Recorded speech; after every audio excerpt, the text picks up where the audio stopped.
Thursday, different type of podcast. We have so much to get into. This is Frontrunner Podcast Collective. I am your humble host, Vince. Today's show is jam-packed 8 seeds in the Eastern Conference and what they meant to what is going on. We will get into some breakdowns between like players and some of the strategies and what have you. But before we get into all of this, the one thing that we have to 100% recognize when we get to the playoffs is that the team with the most poise, the team with the most answers, the team that seems to be able to problem solve on the fly without panicking is probably going to be able that just did not weather storms very well. And we got to go to California's state capital, and we're going to start talking about the Sacramento Kings. That's not a course correction. That's an autopsy. Meanwhile, Chicago Bulls pulled the same stunt we've seen every year, drop enough hope to keep fans tuned in. Oh, Josh Giddey is playing well. Oh, Matas Buzelis is starting to play well. We're starting to see a form of a promising team.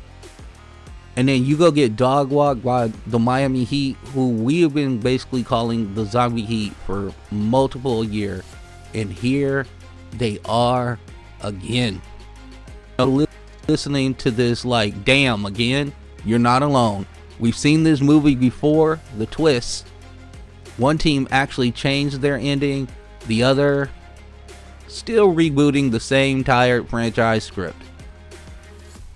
We're going to go back a little bit as well. We're going to talk about how this started with Mike Brown. Mike Brown gets fired in the season. We see it. De'Aaron Fox said, oh, yo, I'm going to break wide too. Go ahead and trade me. I've seen like 4 or 5 coaches come through here. Prime wants to play on successful teams that have pedigrees. Now, you would think to yourself, this disintegration can't get any worse. Well, there is talk that Jeremy Lamb, ex-Sacramento King, had the ear of the owner because he was dating the daughter. Then that seemed to quell. Then we get Doug Christie, the interim hire, but all reports is that the job has been basically held for Doug Christie for like the last 2 coaches. And they just been looking for a reason. All-time Sacramento King understands the heartbeat of that situation. I got no problem with this so far. Now, what you get back in return? What you get back in return now, because of the fact that you are handcuffed, because De'Aaron Fox says, hey, I don't want to be here anymore. You get Zach LaVine back. Now, winning, he has not exuded winning wherever he has gone. And that takes us here. Because Dallas came in and put in a full quarter long whooping on them. First quarter. 4 deep. PJ Washington was out there, dominant, short roll reads. Brandon Williams, who is the guy that they had been waiting for, he was on the 10-day contract, but because they had so much mismanagement in their cap, they were so up against the cap, they had to wait to sign him. So the amount of days in the NBA, they calculate, okay, this is how much money you have left we sign. Because remember, he was playing great for them. And then if you're thinking, wasn't this the B team a year ago? Yeah, that team is gone. What's left is a group that has bad vibes and now doesn't have a president of player personnel. Monty Williams was fired literally 10 minutes after the buzzer sound. DeRozan couldn't create for anyone else but himself. And then when the buzzer hit, I don't know how long that went on, so we're going to have to go ahead and do it right back. So if you're thinking it wasn't the game team, this was the game team a year ago, yeah, that team is gone. Built for adversity. And you know what the playoffs do. They test your soul. And before they can even get to the playoffs, 10 turnovers in one quarter. Sabonis couldn't defend. He's not a rim protector. DeRozan couldn't create for anyone else because he is a independent. Front offices don't fire guys that fast unless the decision was already made. The horn didn't cause McNair's exit, it just gave them cover. Given the fact that this was the same team that fired Mike Brown and then didn't hold him, does any of this surprise you at all? What happened with them? Now, here's the other part that I want to get into. Vivek Ranadive is the Sacramento Kings governor. He's owned the Sacramento Kings for a while. Bought them from the Maloofs. Everybody understands what happened there. Now, 16 years, so 4 presidents, albeit with trading probably the best piece as far as talent you had in Tyrese Halliburton. Because remember, Tyrese and De'Aaron Fox were sharing the backcourt. One of them had to go. They decided to trade Tyrese Halliburton. I didn't like the idea then. Now Domantas Sabonis brought them some, if you want to call it, stability. He brought them a sturdiness. He brought them a no-nonsense mentality, and he was going to extract every piece of talent out of going to mail it in ever. He has just got. If you don't pair Domantas Sabonis correctly with somebody who can protect the rim, you're going to have an issue the whole entire time. That's been the issue with him since he's entered the league. It is just a fact. Sacramento struggled to find somebody you could pair with him that could protect the rim. Keegan Murray was definitely not the answer. Definitely not the answer. Not because of the fact of he just couldn't do it. Here's a team that respectable, what have you, made a couple decisions. The Domantas Sabonis extension went retention. I think they could have won it another year, but who knows how Sabonis would have felt within that year. I think communication could have been laid, but the problem is that when Monte McNair is dealing with Ranadive as an owner, this guy changes his mind like people change their underwear. You know, one day it's up, one day it's down, one day it's blue, one day it's green. We never know. So, franchise or okay. So, Monte McNair fired. Your franchise guy is in San Antonio. You traded a young guy for Domantas Sabonis, who did bring you respectability, but that was about the level he was going to be able to get you. You were going to need to surround, when you had De'Aaron Fox and Sabonis, you were going to have to surround them with more talent, and you were going to have to get a rim protector, which you never did. And now we're here.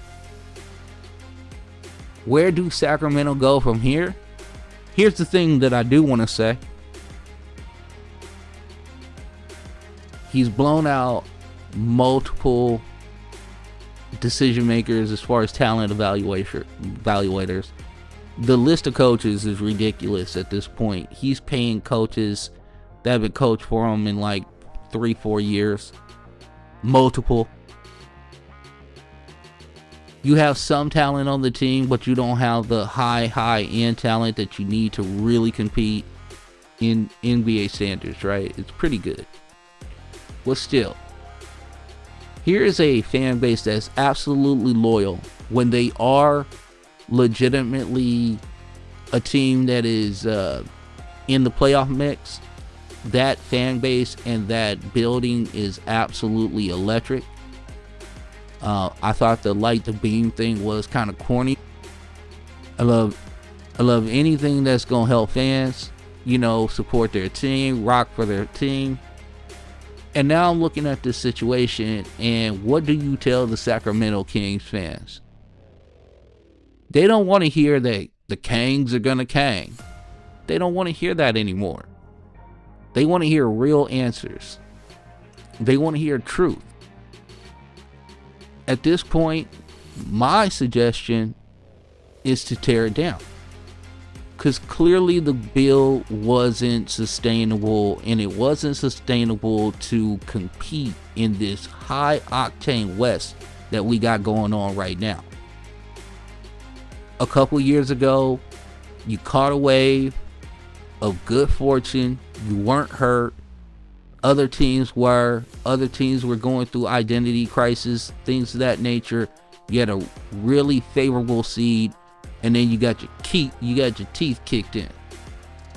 Now, at that point, you decided kumbaya, all of these type of things. I get it, but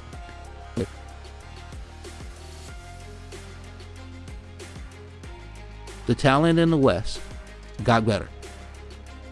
I understand you wanted to re-sign everybody when you got to the playoffs and had the high seed, but at this point, it was a bad roll of the dice, and you crapped out.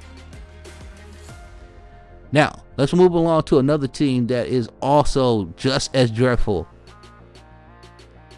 and that is your Chicago Bulls.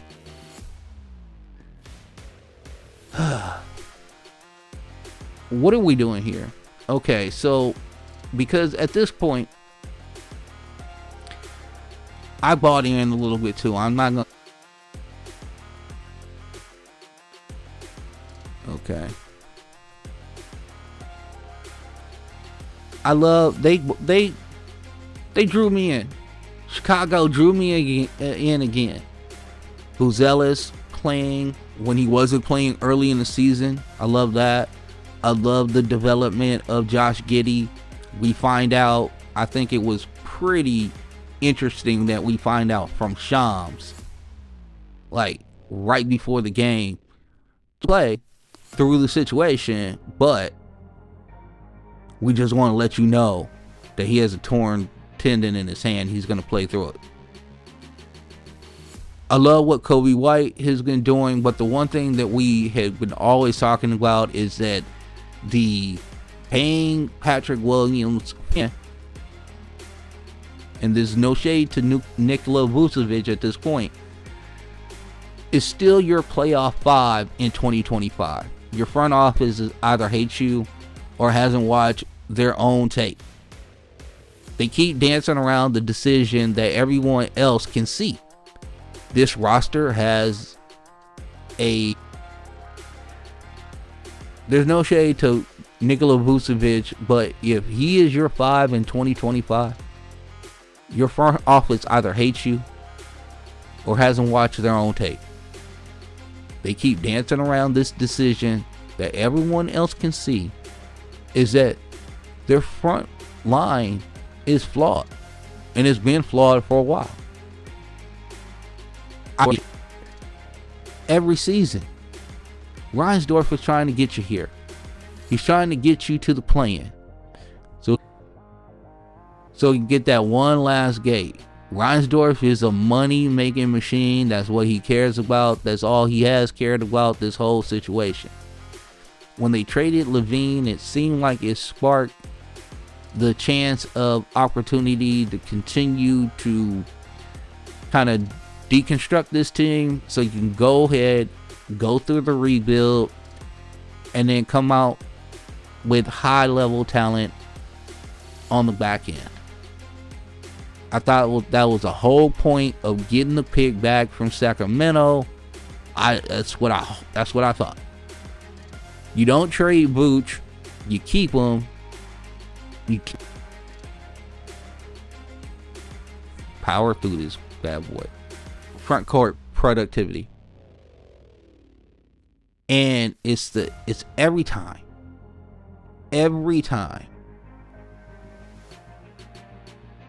Just wait, just trust, just watch, and they always lay an egg at the end.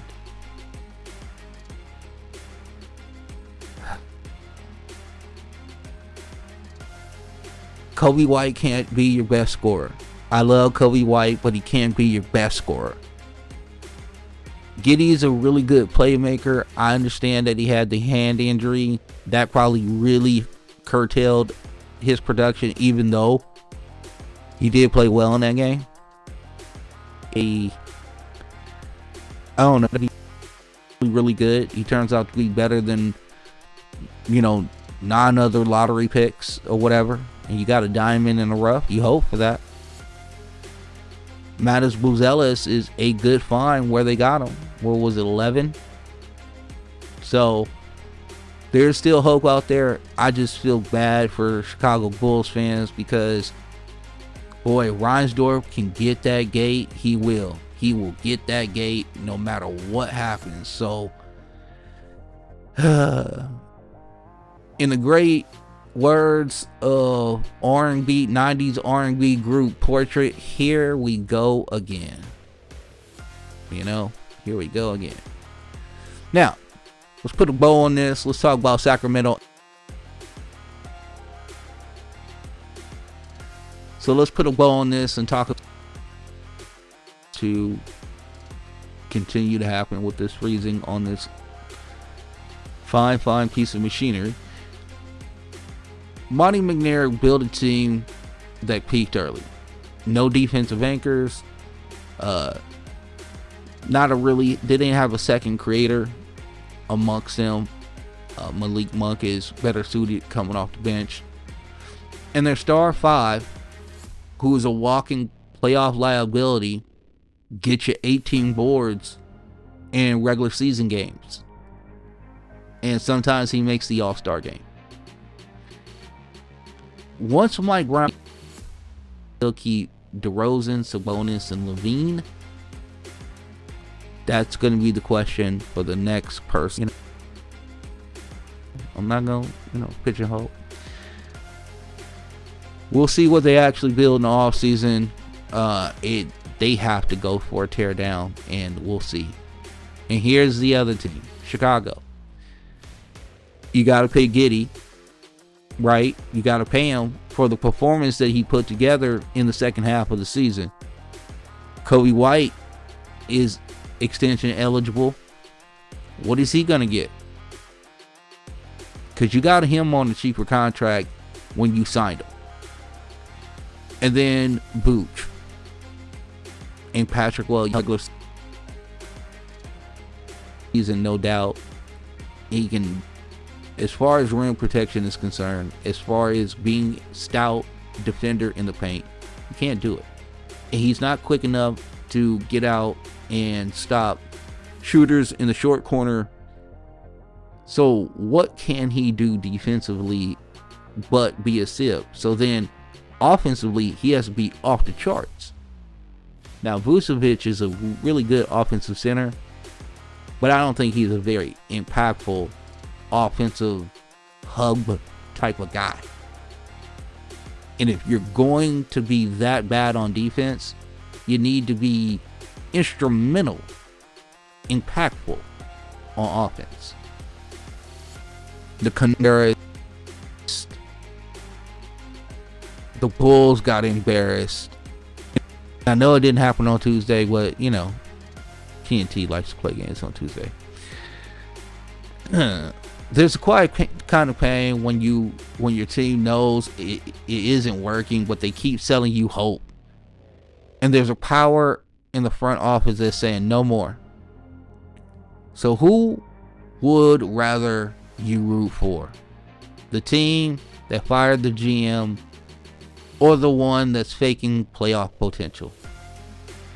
Let us know. Hit us up on Twitter or X at FrontRunnerPC, or also hit Raya up. Hit Soraya up at Raya_Funch FRPC. We will be looking for your comments, and if they're good, we will read them on the air. So keep that in mind as well. Soraya hit me with this. You keep calling it a process. Okay, let's get to some other teams that we kind of looked at. Now, a couple nights ago, there was a game. And in that game, we had all the feels because the playoff atmosphere was deep. You know what I'm saying? Everything was thick in the air. Everything was lovely. People were tuned in and locked to this basketball game. We stay in California and we go to the Chase Center. Golden State didn't just out-talent Memphis. They outvalued the moment. They closed hard on Bane against Memphis. Still trying to find trailer because this is the thing that we will continue to talk about with Josh. Josh says that he gets picked on. No. If you're great, then we expect greatness. If you're that guy, then we expect performances that back up that guy type mentality. Grizzlies had 27 turnovers that equaled 27 points for the Golden State Warriors. The Warriors had half that number, and then Memphis scored 12 points on those turnovers. And that's the difference. Memphis plays off vibes, and Golden State played for survival. To the game, deliberate, shoulders relaxed, eyes sharp. He wasn't trying to heat up. He was trying to close doors. Now, Zach Giddey had 17 rebounds, which is awesome. Okay, I want to help this situation. He also got rotated off the floor in the second half because Golden State game plan for him. Go Jimmy Butler dragging him out 25 feet and then just taking him to the hole and getting fouled almost every single time. With the slowest pump fake known to mankind, and people continue to fall for it. If your scheme only works when the other team playing fair, you don't have a scheme. You have a simulation. Ja is still one of the three most explosive point guards in the NBA, but in this game, he was playing like trying to be. By the way, you're the coach on the floor for the team that fired their head coach with 9 games left to go. So you really got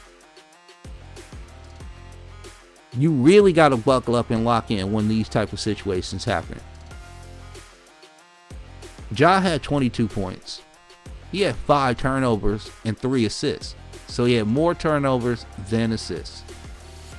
He had no control over the final 6 minutes. Now, he did hurt his ankle. Sprained it very badly in that game. Bane was absolutely hot. He was efficient. He was doing his thing. That should have been Josh's cue to let's feed Bane. Let's continue to feed him. Let's continue to ride the hot hand until it stops producing. But he did not do that. because Ja needed to win the game. So one ankle Ja, not using Bane, not using Jaren Jackson Jr., and here we are. For your trouble, you get to play the Dallas Mavericks. I bet you they value the basketball. Their head coach will make them value the basketball. Late game offense is not. They have Ja trying to detonate every possession with no co-pilot because he's not trusting them. Jaren Jackson Jr. was driving to the rim prior to Ja not being in the lineup. Does anybody remember last year when Jaren Jackson Jr. wasn't settling for threes? He was getting to the rim. He was playmaking short. Does any of this ring a bell? Where was that guy last in a couple days ago against Dallas in the FedEx Forum? Anthony Davis is going to do that for sure. So, good luck to Memphis and playing against the Dallas Mavericks.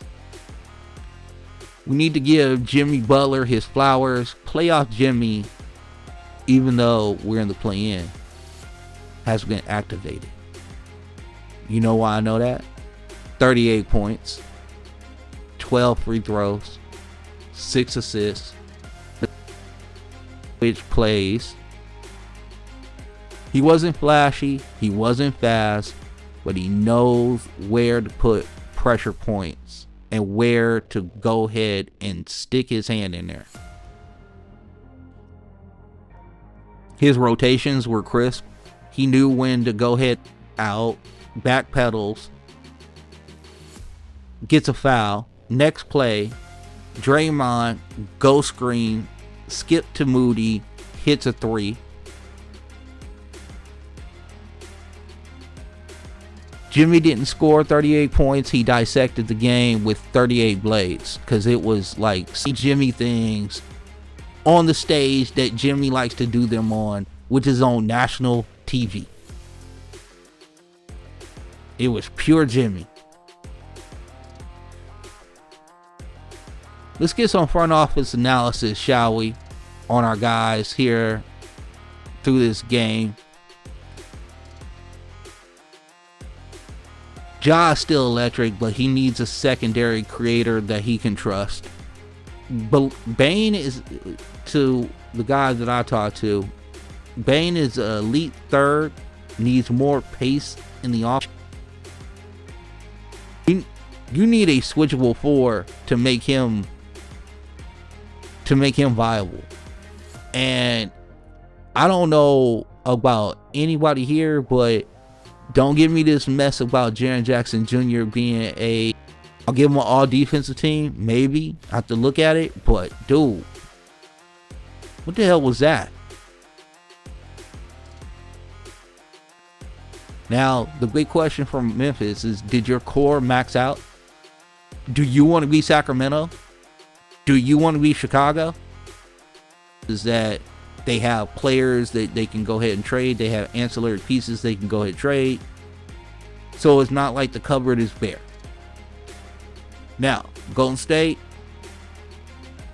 they out here. They the 7th seed. They going to play Houston. We will talk about that. And I will tell you when we will talk about that. I'm going to say this right now. Memphis did not lose this game because of youth. They lost this game because they value the ball like it was January. They value the... And I might have some travel this time of year. Barcelona sounds excellent this time of year. Maybe the travel agents were on that DM thread saying, hey, we got some real good prices to get you out to Jamaica. because they didn't look real interested in playing.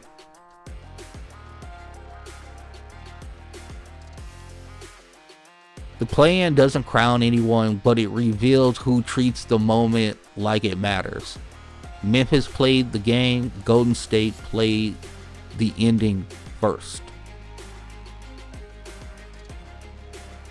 Let's move along because we got some other teams to get to. Orlando game. Ooh-wee. Did anybody catch that? If you did, you a sicko like me. If you caught that game, you a sicko just like I am. Caught that up. They said, Vince, you don't know ball, dog. You don't know ball. Okay. Cole Anthony scored 26 points on 10 of 17 shooting last night, or 2 nights ago. 4 and 9 from the finger and swirled it around for as many replays as I've ever seen anybody do. This dude, every time there was a questionable play, he was throwing the finger up. Like, let's go. I want a replay on that. Like, dog, you ain't got no replays left. Like, we still want a replay. He was into it. But let's be super clear. Look, really under control. He looked like, since he cut the dreads and stuff like that, my man's punishing Atlanta switches and flat pick and roll coverages. He didn't force any shots. He used movement, tempo changes, and jab steps to get where he wanted to go. And he was aggressive, but he was decisive at the same time. There was a intentionality to the aggressiveness. It was kind of like looking at a running back that sees the hole, sticks his foot in the ground, and just attacks the hole. And that's what Cole Anthony did against the Atlanta Hawks. The reason why he did that, because of Trae Young. Now, Trae Young, 28 points, 11 of 12 free throws, 2 assists, 8 of 21 shooting, and he was ejected in the fourth quarter because he just keep the villain. When he can't really mastermind, devious dude, it's hard. It's hard for him. 2 assists. Now, a lot of this was because nobody was hitting shots for Atlanta. It was a tough deal. Orlando, with their length, took his floater spots away. 4 switches gave him no clear reads because of the fact that he's so diminutive.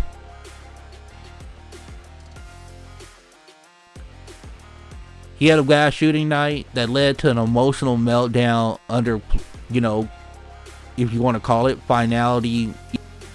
Got kicked out. It looked loud. He'll give it up. Some of the people that guarded Trae Young: 6'7" Anthony Black, shaded screens, angles, and forced early pickups. Franz and Paolo switched 1 through 4, walled off the wings, while Jonathan Isaac and Wendell Carter Jr. dropped deep enough to deny lobs, but fast enough to contest floaters. Isaac was so long that even when Trae got to supposedly the spot that he was looking at, Jonathan Isaac, it was absolutely just a clinic on defense. This is what Jamal Mosley does, and he's really getting, to me, he's getting everything out of this team that he possibly can get. Remember, no Suggs. No Jalen Suggs. He will not be back.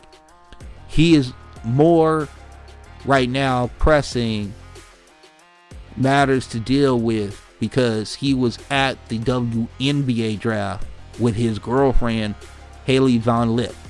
Okay? Listen, when your girl is going first round, shouts out to our guy, Jalen Suggs. We see you, player. We see what you got going on. Okay? Like I said, it was a defensive clinic by the Magic. They closed the vision creation to be had.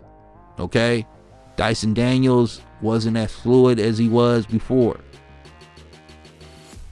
Step back threes over Franz were missed. Forced passes to the corner, turnover. Drawing foul attempts, no whistle. Argued, no call, technical. Then out. A lot of this goes away when Jalen Johnson gets back and, you have more diversity in the offense. He was frustrated, most definitely.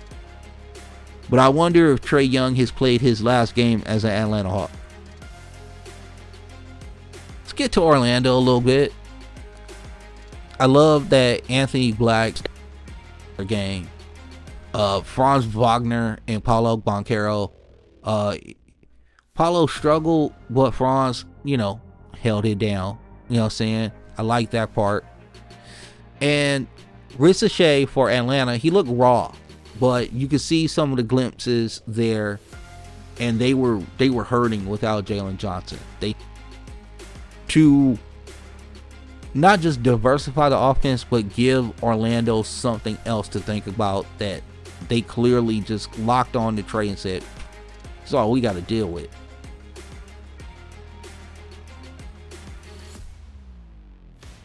So now let's get to our next real interesting series that's about to go down, and I want to preview it with you. The last time these two teams met, Houston beat Golden State 112-101.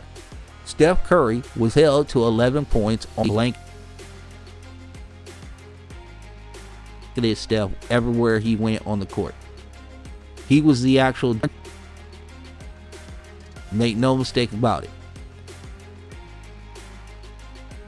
I mean, at every point, pin down and relocation, he had a 6'7" shadow with spring-loaded hips and anticipation. Amen didn't chase. He waits. He recovers. He mirrors. He pounces. He guards Steph like a guy who already watched his second and third options. It was the first time in years you saw Steph rush in his rhythm. Not 100%. But I do think that Amen Thompson provides a lot of difficulty, and Steph will have to be on that, he gonna have to be on some real sniper type stuff when he goes up against the Houston Rockets this time. And remember, it's not just going to be Amen Thompson. It's going to be Dylan Brooks. They're somehow, some way, Van Vliet, Easons of the world. If there's a switch, there's a Jabari Smith waiting for you. The link never ends with the Houston Rockets. They'll shade them high on screen. Disciplined defensive team, and they're just a real drag to play. Now, some of the keys to the series, personally, I think Şengün versus Draymond. Steph short roll reads. Şengün can't hedge high, and elbow triggers to test his reaction in time and space. This is going to be the challenge in this series. Can you play Şengün off the court? Because that's their size. Now, they also like to go ahead and throw Steven Adams in there and run a double big lineup that's been highly productive. Now, they have not used it a ton this year, but when they've used it, it has I'm looking forward to just some of the chess pieces that go on in this series. Now, like Jalen Green versus the Warriors wing depth. Golden State is going to rotate Moody, Podziemski, and Butler onto Jalen Green, no doubt.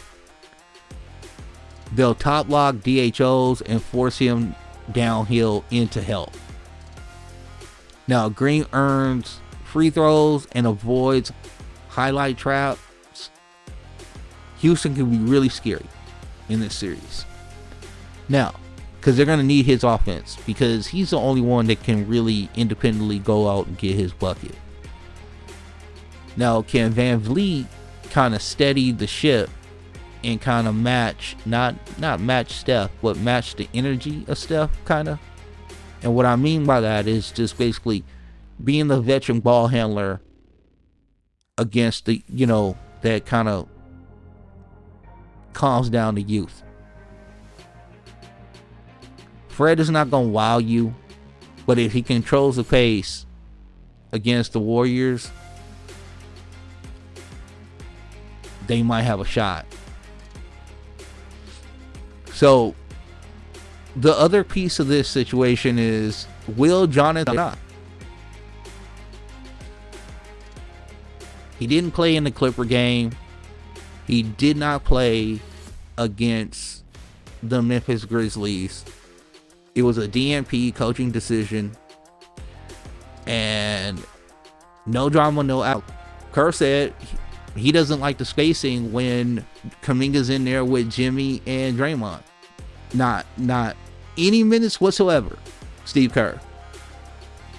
The most athletic dude you got on your squad, you cannot get him any minutes whatsoever. The only dude that can provide some kind of weak side rim protection, he can't get no burn. Get him any burn whatsoever, huh? So, Jonathan Kuminga not playing the last two games.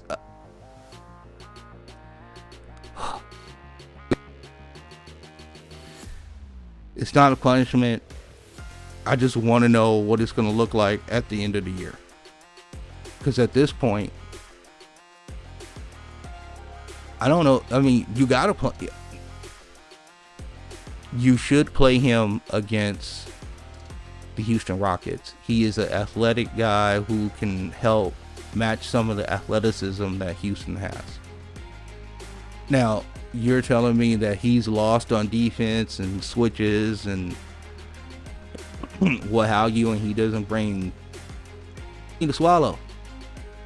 That's going to be real hard for me to swallow, that you're going to tell me that this guy can't provide any production for you in a playoff rotation against Houston when he's this athletic. It's just is that we need to pay attention to.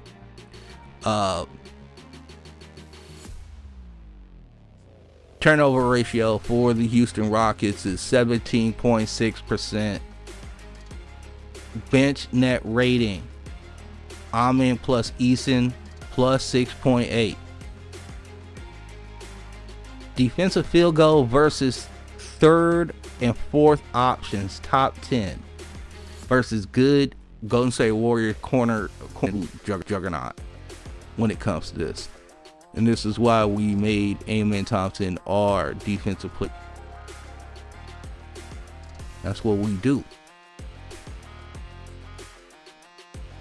Curry's on-off net is positive 11.3. It will. Here's the thing. Jimmy's appearance and Jimmy's, in a sense, stay in this rotation has kind of stabilized that time when Curry is off the court. He's able to get them into good offense, and you don't have the nadir that you used to have when Steph would leave the game. Corner three rate 32%. Jimmy Butler and Draymond's net rating is a positive 14.1.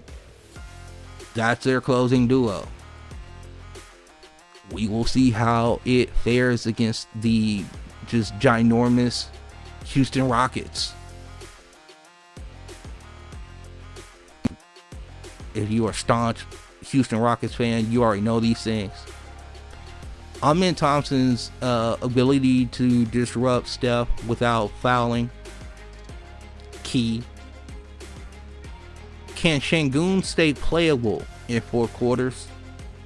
Another key. Jalen Green's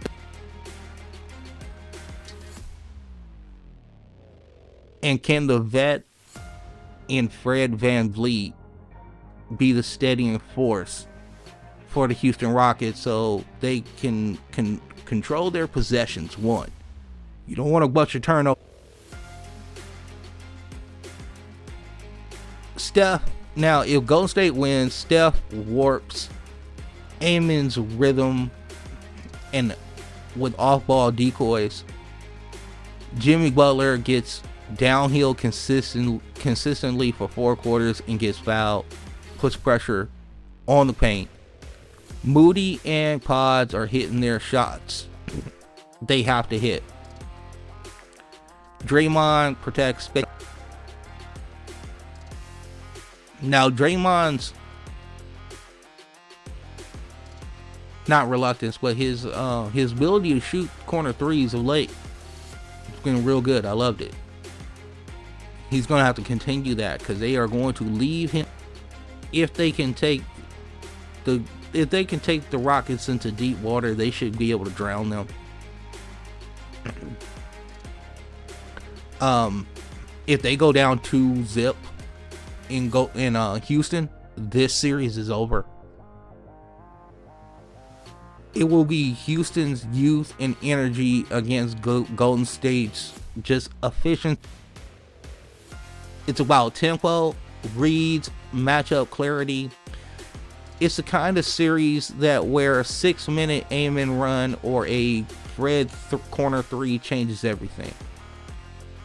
Don't be shocked if Kuminga reappears. And I will say this, I would pick Golden State. I think they have just a more offensive answers than Houston does to allow the young players to kind of play free. And if they can play free, they'll be all right. Golden State Warriors, right as Memphis was cutting a 20-point lead down to 1. He landed on Buddy Hield's foot, limped off, and came back, but he was not the same. Hence the hero ball that commenced at that point. He still finished with 22 points, but just 7 in the second half. And the game was, in the game's most important possessions, Memphis designed a decoy to set for him. He couldn't even hit free throws. He couldn't even stay in front of Gary Payton either. That was hard to watch. Ja was compromised. Now, I'm not going to sit here and say, oh, that's his fault. Ooh, no, listen, you land on somebody's foot, what can you do? But depend on your teammates, man. Don't bring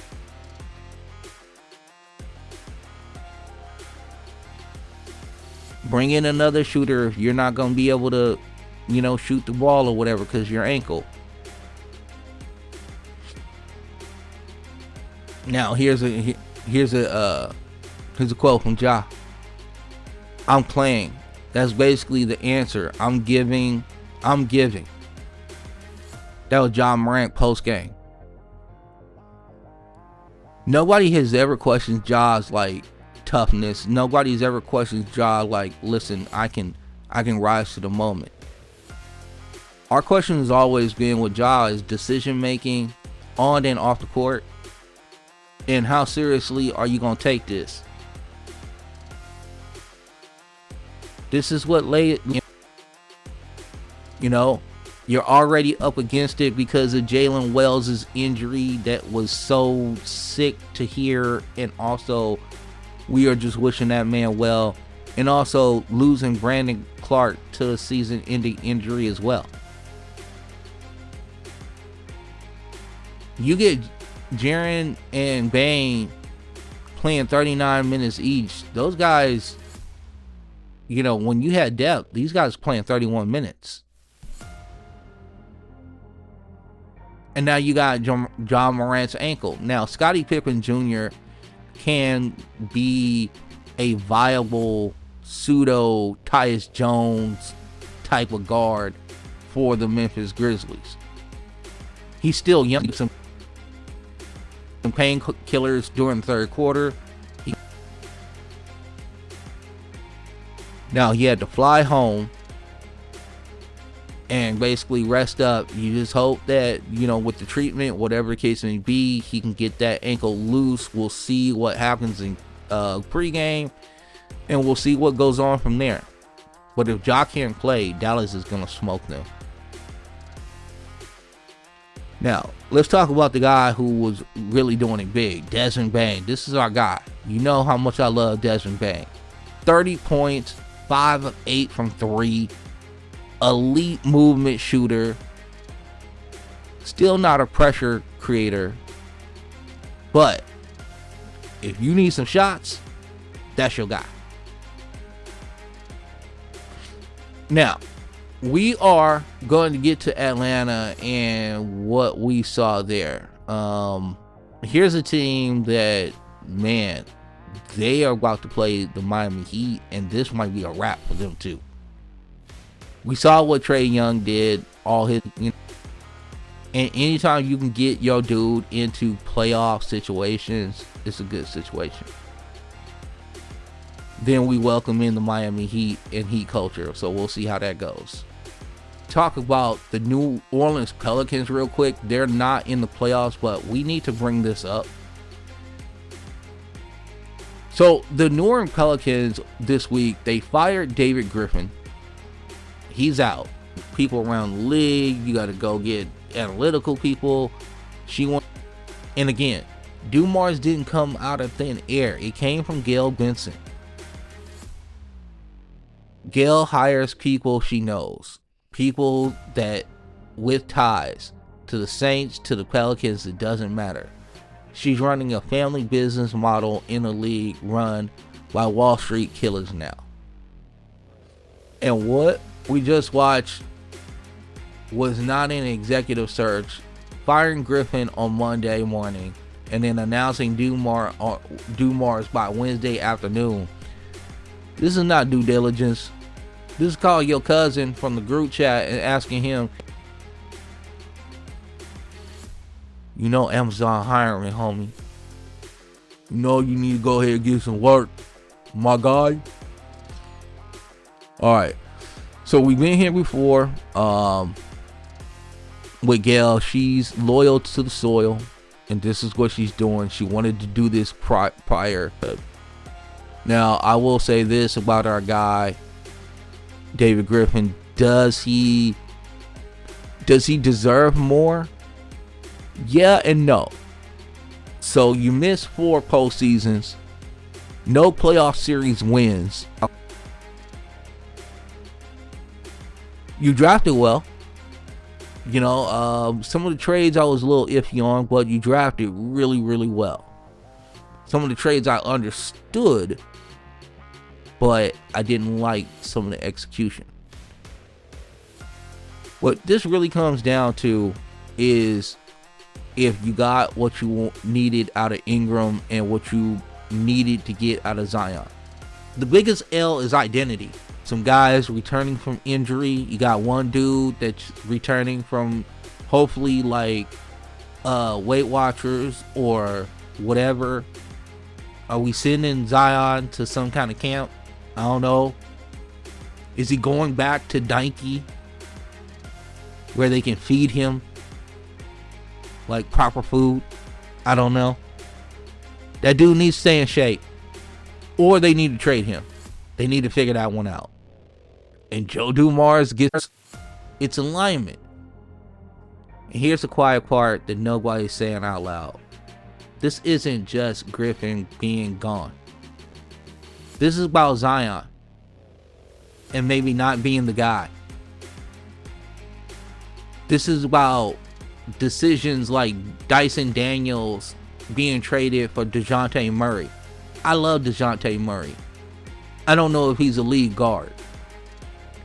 I don't know if he's the guard that you need around Zion.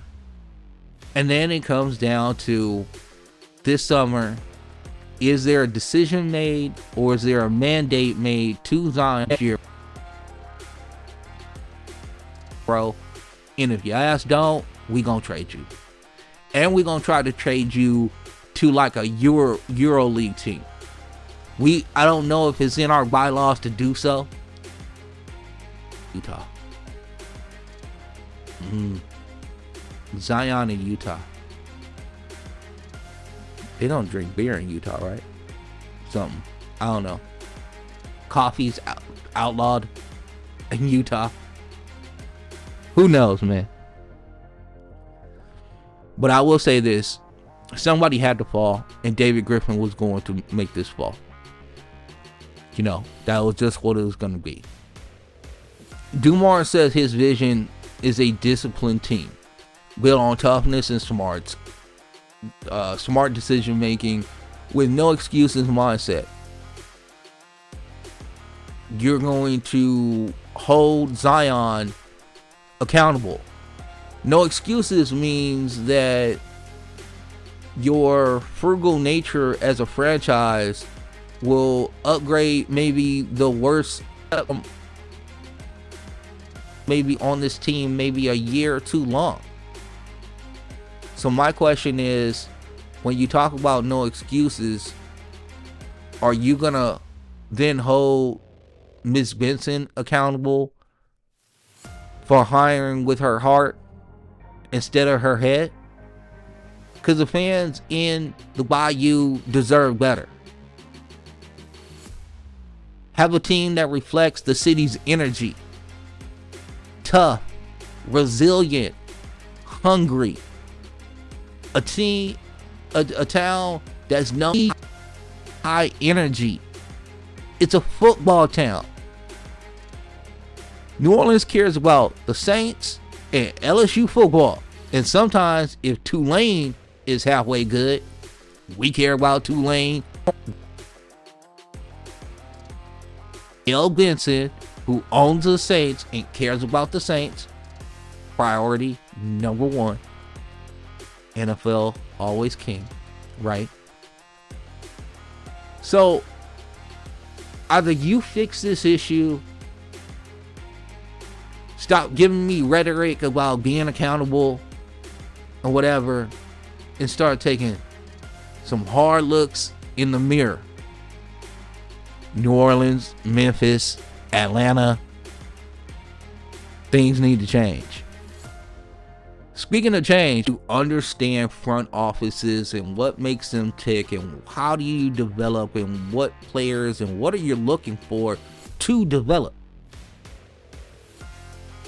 I look at this situation in Phoenix, and we don't have to go back very far. This was a team that was in the finals against the Milwaukee Bucks, and if Giannis, that series looks a whole lot different. And who is left from that team? Devin Booker. I understand the go all in for KD. I completely understand. He is a absolute freak of nature. He's an alien. He's a one-on-one. But when you gave up all the draft picks and then gave up Mikal Bridges and Cam Johnson, that was a derelict of duty. And I don't care. You sounded like some for like $1,000 on a slot machine, and then you're gonna take the $1,000 and go to the craps table. Dog, get your ass out the casino and take your $1,000 and go home. You didn't do that. You doubled down on stupid. You got Bradley Beal. Oh, what could happen here? What could possibly go wrong bringing Bradley Beal in? He's a shooter. He'll provide space. Oh, hold on. Did you watch any of the tape? He likes to perform in high volume dudes. Devin Booker works in the mid-range. Kevin Durant's like to work in the mid-range. Where does Bradley Beal like to work? Oh, the mid-range. So you got three of the same kind. They're just different sizes. They have no diversity at all in the offense whatsoever. And then you're going to go sit here and fire coach after coach. Frank Vogel won a damn championship. He brought at least some defensive chops to your team. He gets fired. Or you tell the Phoenix Suns fans that you're trying to win multiple championships the first thing that you need to do is understand that you have made a mistake. And to rectify that mistake, you have to trade Devin Booker. You have to tear it down, be humble, and understand that sometimes you can be smart in the industry that you dominated in, but you are not intellectually capable of handling the day-to-day operations of an NBA franchise. Your owner wants to play fantasy basketball and make trades and do all this stuff on his own, and you're just kind of there kind of as like a help guide through the processes. I am sure that's not what James Jones signed up for. Do you finally relent and understand that this is Dunsky? Do you finally relent and understand we're wrong? $450 million over the salary cap, and you got 36 wins out of it. If you had shareholders in the company that made you all these billions of dollars, they would look at you right now and say, this is not a good return on my investment, and I want out now. Or just continue to sell to the fans that you know exactly what the hell you're doing. It's like a business that he just acquired at auction. He tore it down to the floorboard, slapped some new paint on it, and thought the champagne would pour itself. Durant is a hired gun. He doesn't provide any playmaking anymore. He's not consistent. He's 37 years old. He can get you 30 points. That's about it. Think about this. May of 2023, Monty Williams is fired. June of 2023, Bradley Beal arrives in Phoenix. It's a new day and age. April of 2024, the chairs of coaches doesn't breed continuity. How can you have any loyalty within inside your organization when every second of the day we think this could be it. This could be it. And then it leads me to Devin Booker. 27. He's been in Phoenix his whole career. He's seen all the whole way. He did it again with KD. You brought in KD.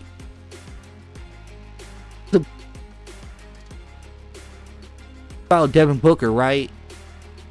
I thought it was. So Devin Booker is the last man standing. And he romanticizes Kobe Bryant, and he wants to be a long-standing member of the Phoenix Suns. But I wonder, once he sees the return for Kevin Durant, will Devin Booker's thought process change? Because who's making that decision? Is it James Jones, the veteran player talent evaluator? Well, he wants you to be like, oh my God, you acquired this? Oh, this is great. I don't know if it fits your team whatsoever, but this is great. Look at this brand recognition. Phoenix. Their season played out like a Bravo reality show with no reunion episode. KD was a big name guest star. Bill was the surprise arrival. Ishbia was the flashy new producer who kept changing the format. And then there's Devin Booker. He was loyal contestant, trying to win the game while the rules kept shifting. You had KD, when he was playing, literally yelling at Mike Budenholzer and asking him, what the hell are we running? And let's run something else. Like, not 2 or 3 times a game. I heard it on good authority. It was every time, up and down the court. Up and down the court. He's giving Mike Budenholzer, his coach, the side eye after he's missed a defensive rotation. Looking at him going like, what are we doing here?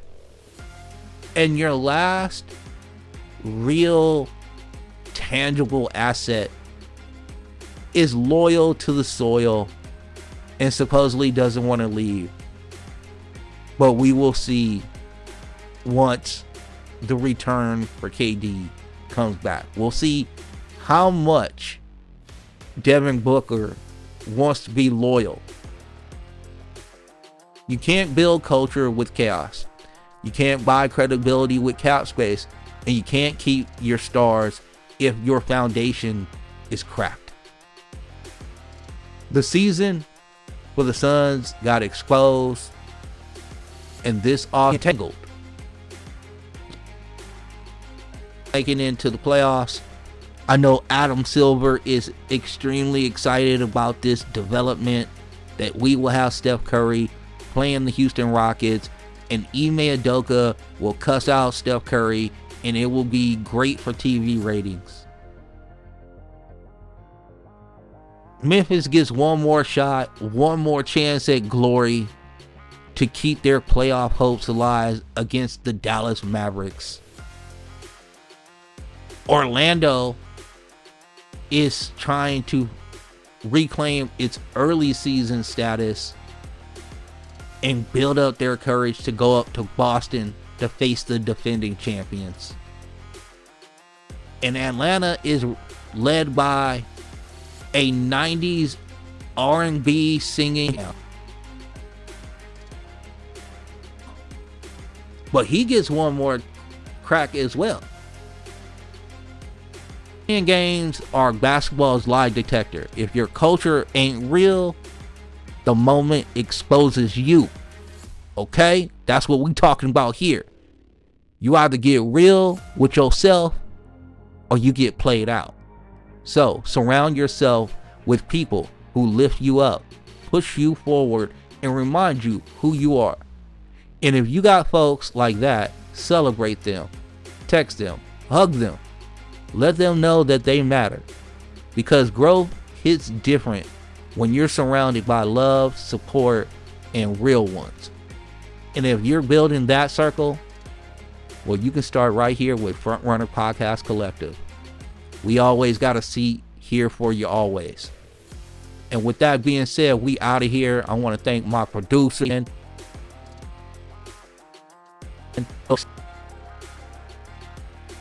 excited about that. But y'all take care. Have a good one. And we'll be back on tomorrow. Yeah, we'll be back. Yeah, for sure. Deuce.